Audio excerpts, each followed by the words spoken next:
in churches.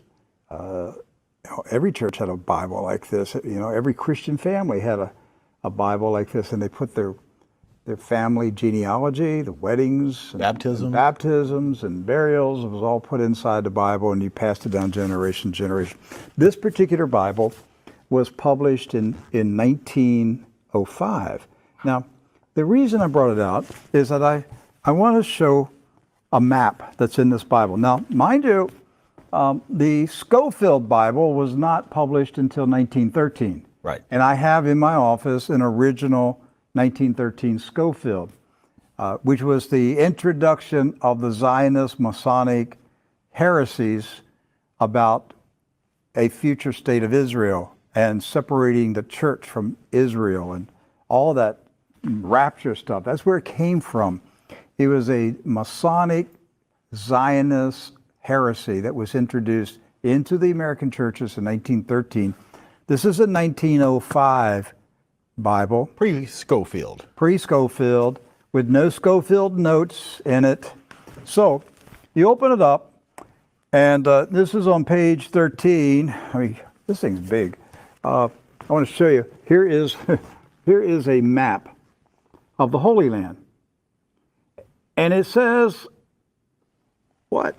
Oh, Palestine of the Holy Land. They misspelled Israel. No. Palestine. Palestine. Huh. And all these Christian Zionists that tell me, Rick, there's never been a Palestine. All right, so here's a still. There it is. Let's zoom in and show you here. Yeah. So, yeah, you hear these people like John Hagee, there's never been a Palestine. Well, look at this Bible map from 1905. And most Bibles, yes, from then had a map of Palestine. And Palestine is in the Bible itself, in the Old Testament. So we're showing you this just because I'm trying to break through the propaganda, the confusion, the lies that the Zionists have implanted in millions of minds of Christians in America, and told them there's never been a place called Palestine. But I have a map, Rick. Right there it is. So with that in mind, do you know who lived in Palestine? Palestinians? Palestinians. I got that one right. Palestinians. And Palestinians were Jewish, Christian, And Muslim. and Muslim. Right. They weren't a particular faith. They were citizens of a particular country. Palestine. They were all Palestinians. Yes. Jesus was a Palestinian. Look at this. Okay? So Israel has never meant a political country. It's always meant the people of God. Yes. The called out ecclesia, the people of God. That's what Israel means. It's not a political country. With that in mind, we're going to show you some of the scenes of the violence that's taking place in Palestine this week, because here's what's happened.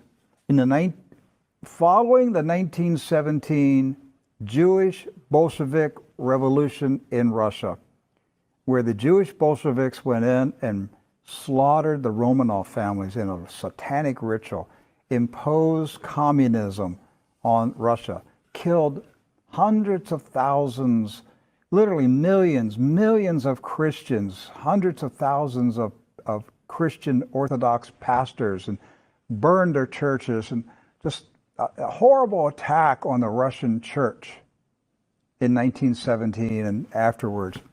Then they began to infiltrate Palestine in the 1920s and the 30s. In the 1930s, there was a congressman in Texas, Lyndon B. Johnson, and he was smuggling guns and rockets and grenades from Texas to Palestine, putting them in the hands of the Jewish communist terrorists that were infiltrating Palestine. There was no Israel, no state of Israel. It was Palestine. And they crow about that. That's not a conspiracy theory. That's right from the Lyndon B. Johnson Library. The crates were called. They were marked Texas grapefruits. The grenades, they were shipped as Texas grapefruits. The same grapefruits that blew up the King David Hotel. Right. So the 1920s, the 30s, and into the 40s, the European Ashkenazis invaded Palestine, infiltrated. The Arabs, Christian, Muslim, and Jewish, all Palestinians, were alarmed by the arrival of the communist Ashkenazis from Europe. The so-called Jewish settlers were killing. They killed the Jewish residents of Palestine. Yes. Do you And the understand British that? They killed the Jews who lived in Palestine. They killed Christians. They killed Muslims.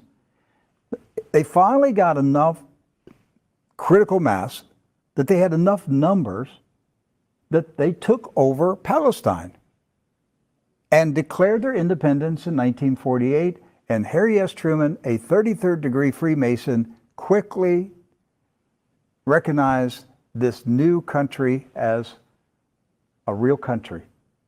And that's how we got to 1948 and the State of Israel. There's never been peace in the Middle East since that day. That day is marked by all Palestinians as a day of disaster. Napka. A day of disaster. The disaster continues to this day. The Ashkenazi invaders continue to take the land, the homes of the Palestinians who have resisted, refused to leave their houses, refused to leave their farms. It's not about Palestinians trying to chase out Jews. It's Jews who are trying to chase out Palestinians. And to this day, since 1948, they're still fighting them, trying to make them leave.